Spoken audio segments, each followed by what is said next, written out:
Esse versículo me deixou um pouco chocada quando eu li pela primeira vez, porque antes de estudar sobre isso, eu pensava que ele estava falando dos inimigos que lutariam nas batalhas contra Israel. Ou eu achava que eram espíritos, era demônios, Satanás, diabo, enfim. Só que aqui a Bíblia deixa muito claro que os inimigos de Deus também são os pecadores. E Deus tem raiva e vai esmagar a cabeça dos pecadores, da mesma forma que ele vai fazer com Satanás, da mesma forma que ele vai fazer com demônios. Meu nome é Victoria Busque, eu sou a teóloga e hoje nós vamos estudar pecados contra Deus. Esse é o terceiro episódio da nossa série Pecados. Quais são os pecados contra Deus? Como vencer os pecados contra Deus e quais são as consequências dele? Como que uma pessoa pode pecar contra Deus? Os pecados contra Deus que a Bíblia lista são pecados que expressam rebeldia, desrespeito e desprezo por Deus ou pelas leis divinas. Lembrando que todo pecado é contra Deus. Então, sempre que você peca, seja contra o seu próprio corpo, seja contra o seu irmão, você está pecando contra Deus. Mas esses são pecados que são diretamente contra Deus, onde o ser humano de fato ataca quem é Deus, ataca a divindade, ataca a palavra e os princípios de Deus. Essa é a lista de pecados contra Deus. Você pode dar uma pausa no vídeo e anotar ou fazer um print da tela se quiser. Os pecados são inimigos de Deus, insolência, feitiçaria, blasfêmia, profanidade, oposição ao bem, amantes dos prazeres mais do que de Deus, covardia, incredulidade e abominação. Então, dentro dos pecados contra Deus, eu fiz um pequeno subgrupo de pecados de desrespeito, quando a gente desrespeita a Deus. E aí tem 3 pecados, tem insolência, que é o desprezo por outras pessoas ou por Deus, a blasfêmia, que é um insulto direto a Deus, envolvendo palavras ou ações contra o seu caráter, então são as pessoas que falam, por exemplo, que Deus é injusto, que Deus é mau, que Deus é hipócrita. E tem os pecados também de profanidade, que é tratar o que é santo de forma desrespeitosa, desvalorizando o que é sagrado.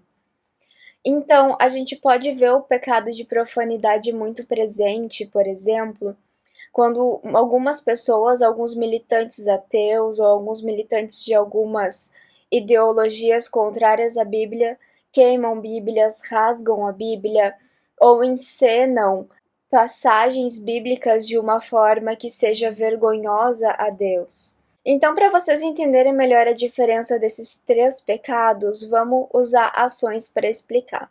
A insolência é quando a pessoa simplesmente ignora os princípios de Deus como se eles não tivessem importância nenhuma. A blasfêmia é quando as pessoas insultam a Deus, quando elas falam mal de Deus.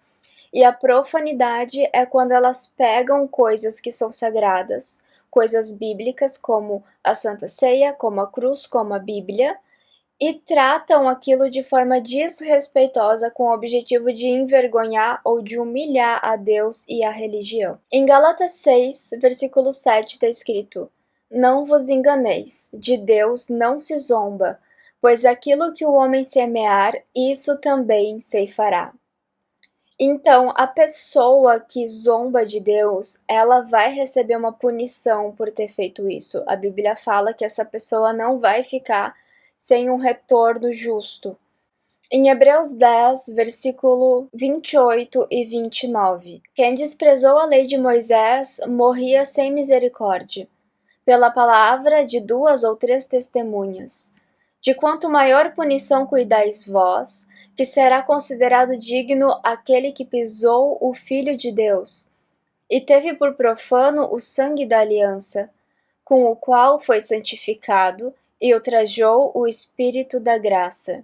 Antigamente, a pessoa que desprezava a lei de Moisés, e tinha testemunhas que falavam: Olha, eu vi ele desprezando a lei de Moisés. essa pessoa morria, não tinha perdão para ela. E a Bíblia fala que maior ainda vai ser a punição para aquele que pisa no Filho de Deus, ou seja, para aqueles que atacam Jesus. para aqueles que crucificaram Jesus, para aqueles que machucaram Jesus de alguma forma. E quem ultraja o Espírito da graça, ou seja, quem ultraja o Espírito Santo de Deus. Então, as pessoas que fazem isso vão ter uma punição muito pior do que a morte. É isso que a Bíblia está dizendo aqui. O outro pecado é feitiçaria. Em Deuteronômio 18, 9 até o 11. Quando entrarem na terra que o Senhor, o seu Deus, dá a vocês, não procurem imitar as coisas repugnantes que as nações de lá praticam. Não permitam que se ache alguém no meio de vocês que queime em sacrifício o seu filho ou a sua filha, que pratique adivinhação, ou que se dedique à magia, ou faça presságios, ou pratique feitiçaria, ou faça encantamentos, que seja médium, consulte os espíritos ou consulte os mortos. Aqui, o povo de Deus estava sendo alertado que eles teriam que conviver com um povo que praticava feitiçaria. E feitiçaria na Bíblia se resume em todas essas coisas. Eles queimavam os filhos deles em sacrifício a Baal. A Bíblia conta de espírito de adivinhação, então tem pessoas que eram adivinhas, e a Bíblia apresenta em uma passagem uma mulher que tinha um espírito de adivinhação e ela foi liberta desse espírito por Jesus Cristo, então é um demônio. Magia, presságios, feitiçaria, encantamentos, mediunidade, consultar espíritos, sejam espíritos de algum plano diferente, ou sejam espíritos de pessoas que já morreram, isso é um pecado, é considerado feitiçaria na Bíblia. Quem pratica essas coisas está fazendo coisas que são repugnantes a Deus. Deus não aceita isso, para ele é uma coisa pior do que ruim, é repugnante. Em Miqueias 5:12 está escrito: E destruirei as cidades da tua terra, e derrubarei todas as tuas fortalezas, e cortarei da tua mão os feiticeiros, e não terá mais adivinhos. Em Levítico 20, versículo 6: Voltarei o meu rosto contra quem consulta espíritos, e contra quem procura médiuns, para segui-los, prostituindo-se com eles.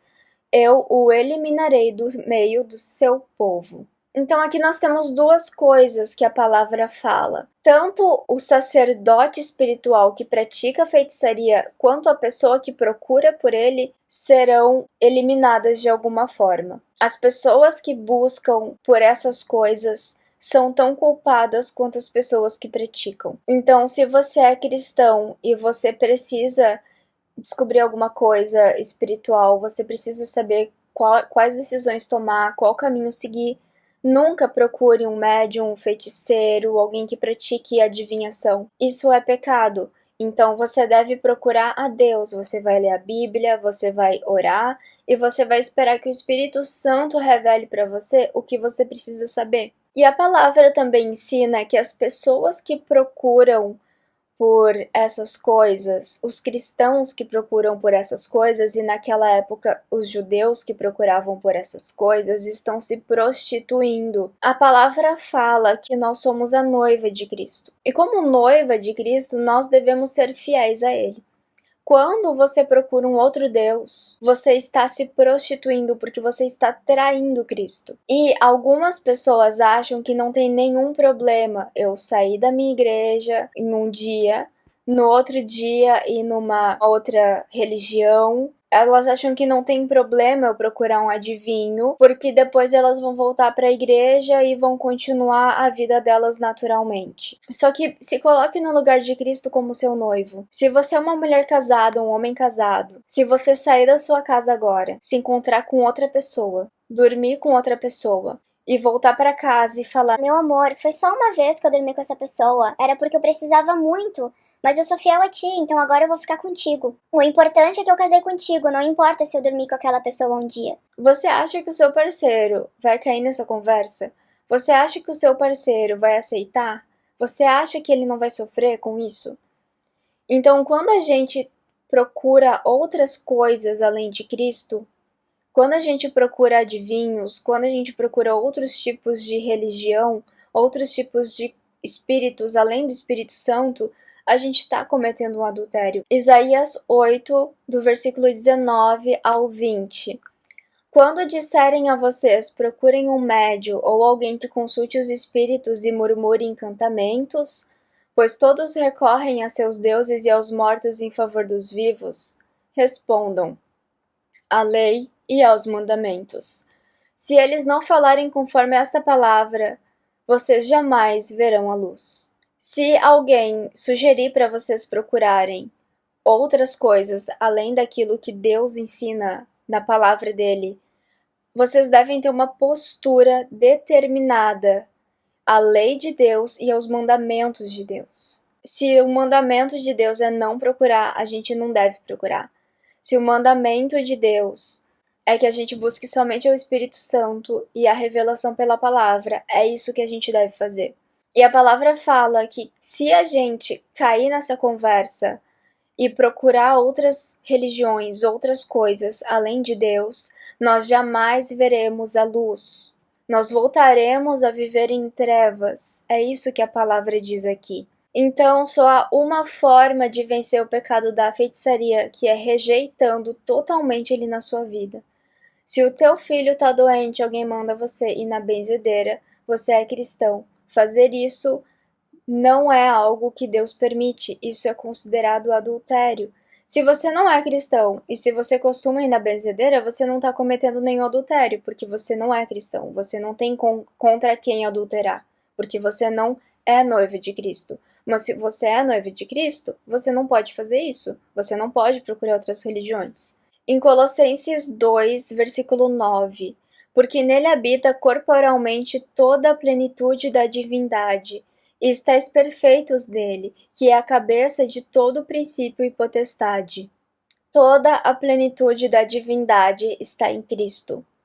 Todo o poder de Deus, toda a glória de Deus, toda a graça, toda a misericórdia, toda a revelação que você precisa para a sua vida está em Cristo. Se você tem Cristo, você não precisa de mais nada. Você não precisa de adivinhos, você não precisa fazer feitiçaria, você não precisa de nenhum tipo de magia ou de adivinhação, porque Cristo é suficiente para você. E nele tudo existe, todo o poder de Deus está ali. Então, se você quer qualquer coisa de Deus, se você está precisando ter uma visão espiritual diferente, se você está precisando entender alguma coisa para sua vida, é em Cristo que você vai encontrar a resposta. A Bíblia deixa isso muito, muito claro. Então, todo e qualquer tipo de feitiçaria, e recorra a Cristo quando você precisar de apoio, quando você precisar de ajuda. O outro pecado é oposição ao bem, que é a postura ativa de rejeitar ou resistir a práticas, valores e princípios que são bons e alinhados à vontade de Deus. Quando você está chamando o mal de bem, quando você nega o bem e opta por fazer o mal, você está rejeitando toda a lei de Deus. Você está rejeitando todos os princípios que Deus estabeleceu para a sua vida. Então, sim, isso é um pecado contra Deus. Em Isaías 5:20 está escrito: ai dos que ao mal chamam bem, e ao bem mal, que fazem das trevas luz e da luz trevas, do amargo fazem doce e do doce amargo. Então, aquelas pessoas que ficam dizendo que as coisas ruins são na verdade boas e que daqui a pouco o cristão é que está sendo exagerado, a Bíblia é que está antiquada para o momento da história em que estamos vivendo e que tudo que a Bíblia diz que é ruim é bom e que a gente está exagerando. Essas pessoas estão chamando o mal de bem. Essas pessoas estão dizendo que trevas é luz. Elas estão vivendo em pecado, praticando ele, cegas, escravas do pecado, mas elas estão dizendo que estão livres. E a palavra diz que isso é uma mentira. Chamar o mal de bem não vai tornar ele bom. Chamar o pecado de algo bom não vai fazer o pecado deixar de ser pecado, não vai mudar a posição de Deus em relação ao pecado. Em Provérbios 11:27, o que busca diligentemente o bem busca favor, mas o que procura o mal, este lhe sobrevirá. Então, as pessoas que estão procurando o mal, procurando aquilo que a Bíblia apontou que é ruim para a vida delas, dizendo que é bom, vão ser escravas desse mal, e esse mal sobrevirá sobre elas, ou seja, esse mal vai dominá-las, vai dominar a vida delas. Em Salmo 52, 3: Tu amas mais o mal do que o bem, e a mentira mais do que falar a retidão. Também Deus te destruirá para sempre, arrebatar-te-á e arrancar-te-á da tua habitação, e desraigar-te-á da terra dos viventes. A pessoa vai ser arrancada da habitação, do lugar em que ela vive, da terra em que ela vive, e ela será destruída para sempre. Então, além de ter uma morte física, ela terá uma morte espiritual. Aqui a palavra está falando da segunda morte. Em João 3,20: Porque todo aquele que faz o mal odeia a luz, e não vem para a luz, para que as suas obras não sejam reprovadas. Então, a pessoa que faz o mal e chama de bem, ela sabe que aquilo é ruim, porque ela não vem para a luz, ela não quer que o mundo veja, que as pessoas vejam de verdade quem ela é e o que ela está fazendo. Então, por mais que a pessoa tenha um discurso todo positivo, todo cheio de amor, todo alegre em relação ao pecado dela, aquilo continua sendo pecado. E ela sabe que é pecado.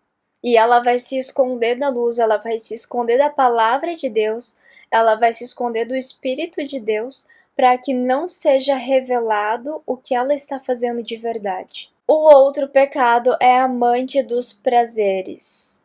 Em 1 João capítulo 2, a partir do versículo 15: Não ameis o mundo, nem o que no mundo há. Se alguém ama o mundo, o amor do Pai não está nele. Porque tudo que há no mundo, a concupiscência da carne, a concupiscência dos olhos e a soberba da vida, não é do Pai, mas do mundo. Amar o mundo é agir de acordo com o que o mundo estabeleceu para nós. É se entregar aos prazeres. Aqui a palavra fala da concupiscência da carne, que são os desejos carnais que as pessoas têm o tempo inteiro. E desejo carnal não é apenas desejo sexual, mas também é ira.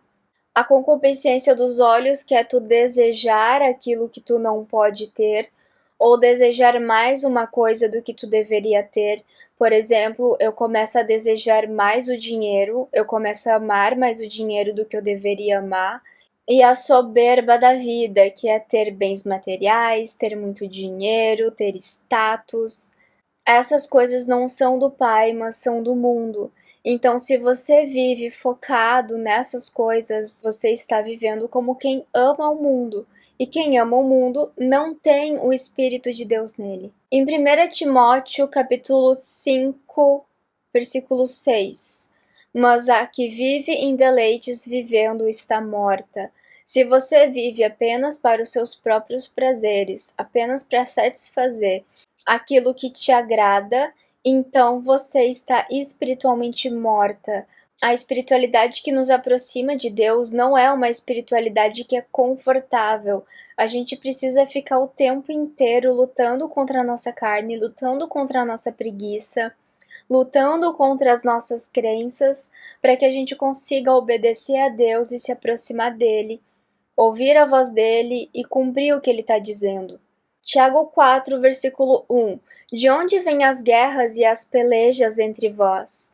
Porventura não vem disto, a saber, dos vossos deleites, que nos vossos membros guerreiam? A palavra fala que as guerras e os conflitos, as brigas que existem entre nós, humanos, é resultado dos nossos desejos, do nosso amor pelo mundo, do nosso amor pelos prazeres. Então, enquanto a gente continuar vivendo dessa forma instintiva, carnalmente, a gente vai continuar guerreando, a gente vai continuar vivendo em conflito com as pessoas que estão ao nosso redor. O outro pecado é covardia, que significa medroso ou tímido. A covardia, nesse contexto, significa falta de fé e coragem moral para seguir e confiar em Deus em tempos difíceis. É aquela pessoa que, quando chega um momento importante da vida dela, um momento em que ela tem que ser forte, que ela tem que ser firme, ela desiste, ela abandona Deus. Em Mateus 8, 26, quando Jesus acalmou a tempestade, Ele olhou para as pessoas que estavam no barco e disse: Por que temeis, homens de pouca fé?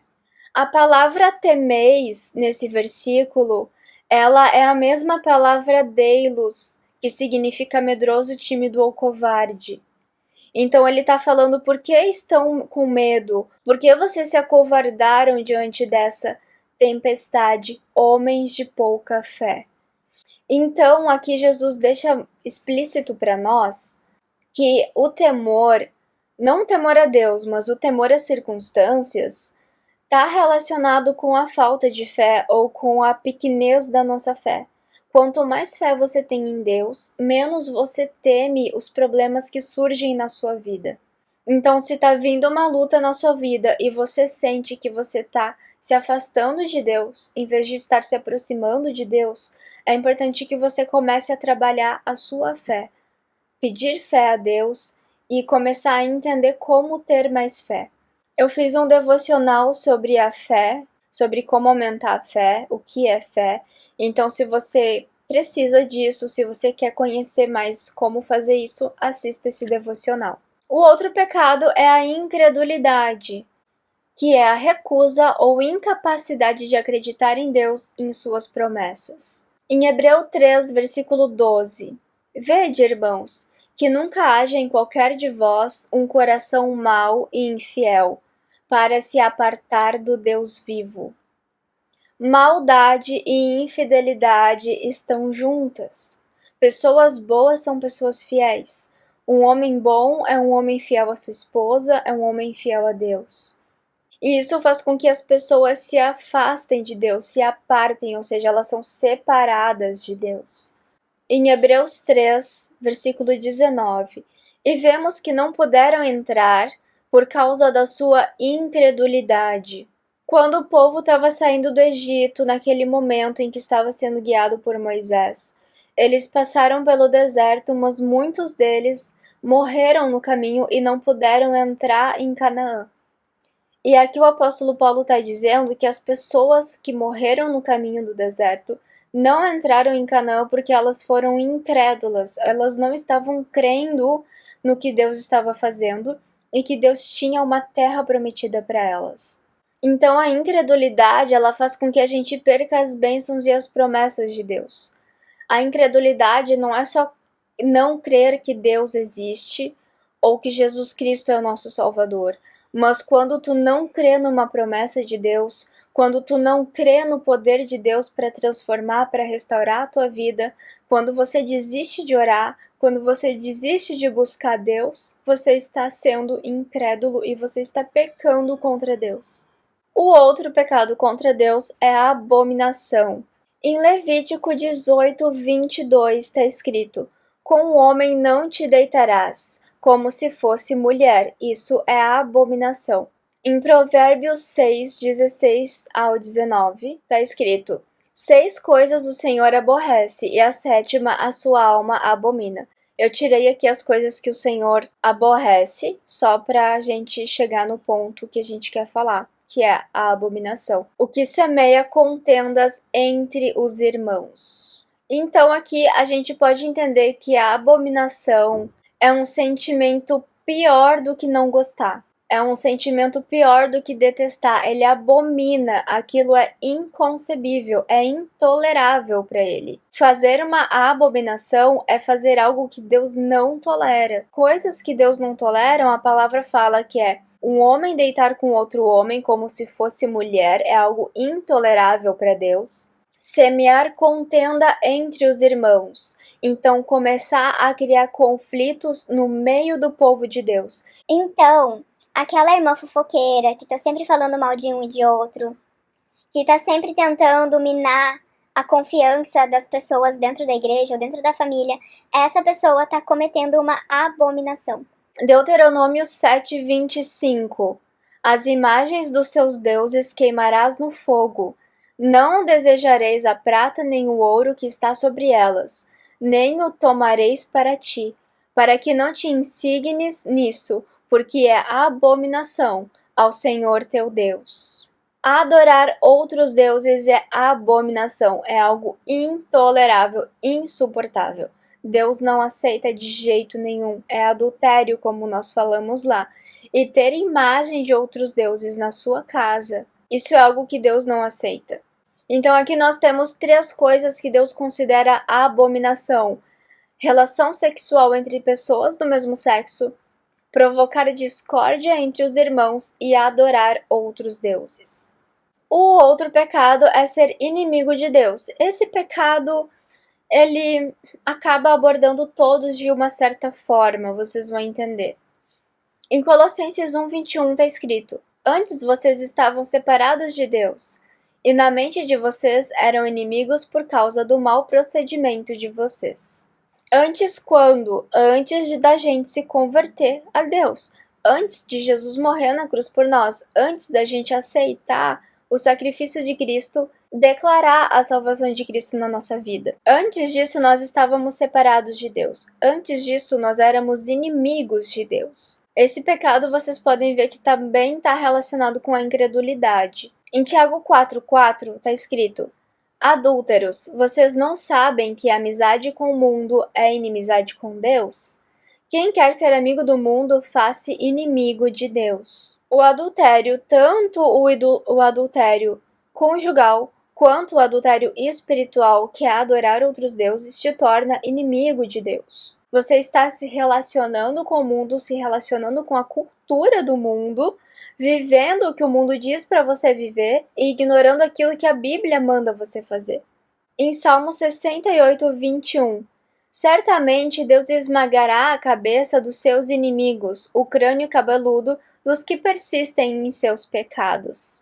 Esse versículo me deixou um pouco chocada quando eu li pela primeira vez, porque antigamente, antes de estudar sobre isso, eu pensava que ele estava falando dos inimigos que lutariam nas batalhas contra Israel. Ou eu achava que eram espíritos, eram demônios, Satanás, diabo, enfim. Só que aqui, a Bíblia deixa muito claro que os inimigos de Deus também são os pecadores. E Deus tem raiva e vai esmagar a cabeça dos pecadores, da mesma forma que ele vai fazer com Satanás, da mesma forma que ele vai fazer com demônios, da mesma forma que ele faz contra os exércitos que lutavam contra o povo dele. Quem persiste em seus pecados, quem não abandona os seus pecados, quem não se arrepende, são inimigas de Deus. E Deus esmagará a cabeça delas. Como a gente vai vencer esses pecados contra Deus? Em Efésios 2, a partir do versículo 13. Mas agora, em Cristo Jesus, vocês que antes estavam longe, foram aproximados mediante o sangue de Cristo. Pois ele é a nossa paz, o qual de ambos fez um e destruiu a barreira, o muro de inimizade, anulando em seu corpo a lei dos mandamentos expressa em ordenanças.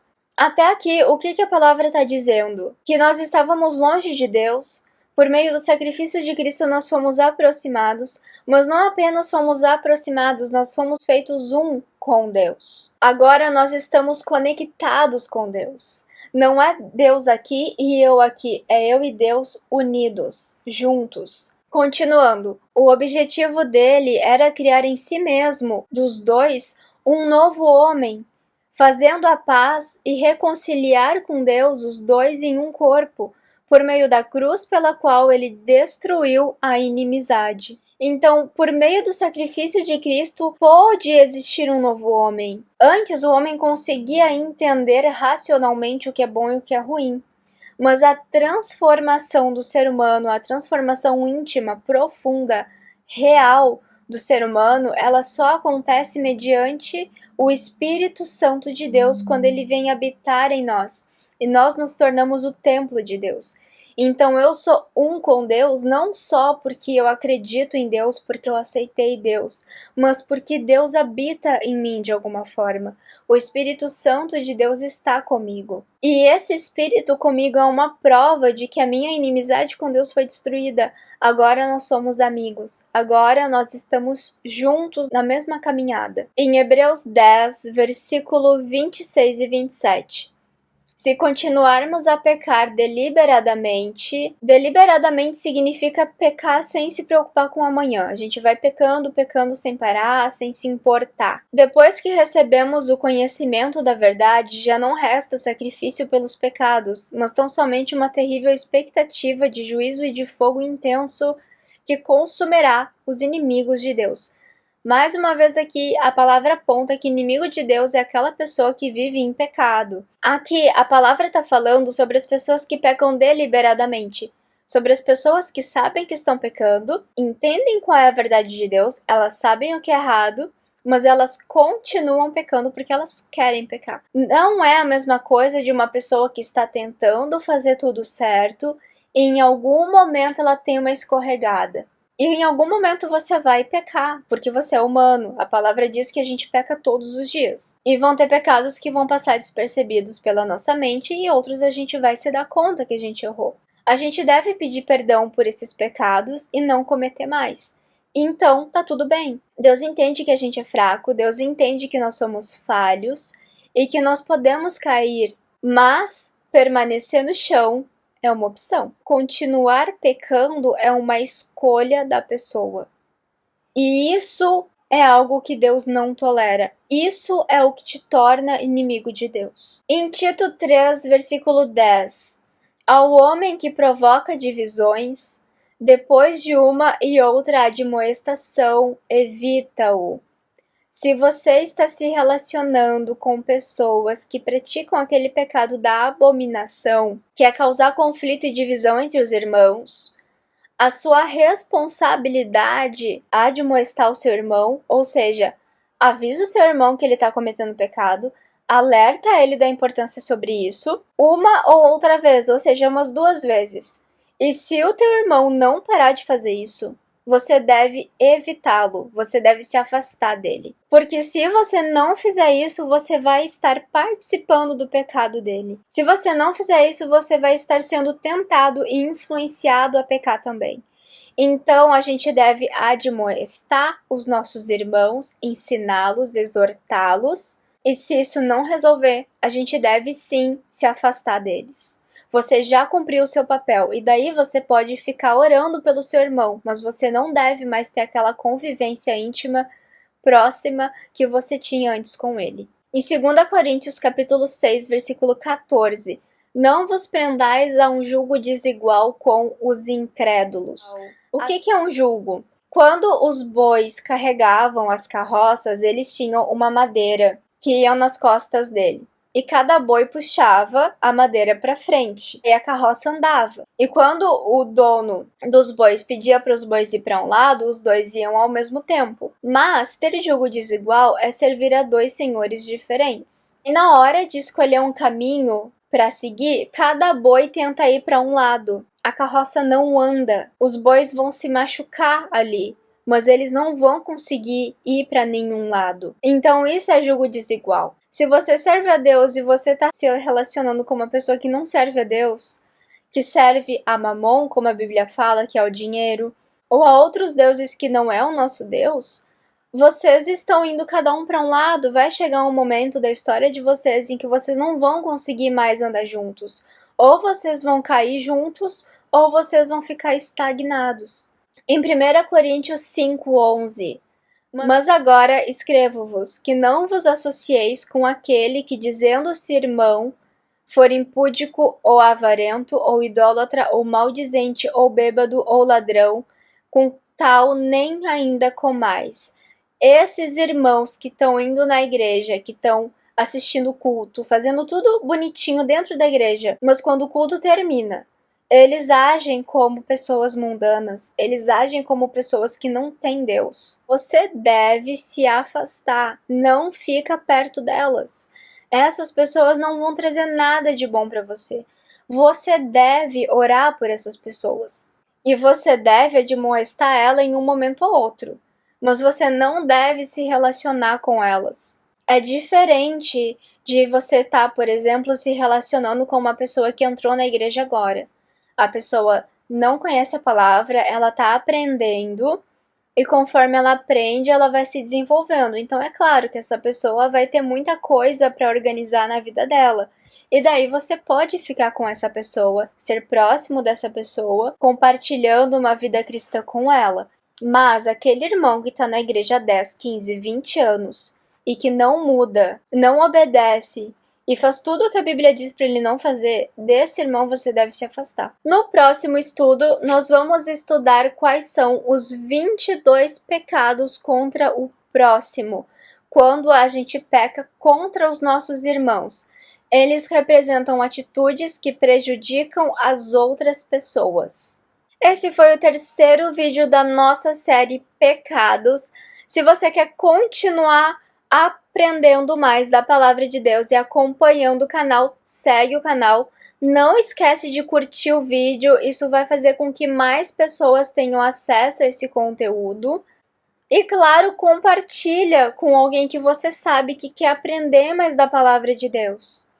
Quando a gente compartilha ensinos da palavra, coisas a respeito da Bíblia, nós estamos evangelizando os nossos irmãos, nós estamos compartilhando as nossas bênçãos com eles. Então você também está fazendo bem para uma pessoa quando você faz isso. Você não vai ajudar apenas o meu canal a crescer ou a mensagem a ser espalhada, mas você vai estar plantando uma bênção na vida de outra pessoa. E isso tem um poder muito grande. É assim que o reino de Deus cresce na terra. Então faça parte disso compartilhando esse vídeo e outros vídeos também que edificam a vida das pessoas que você ama. A gente se vê no próximo vídeo.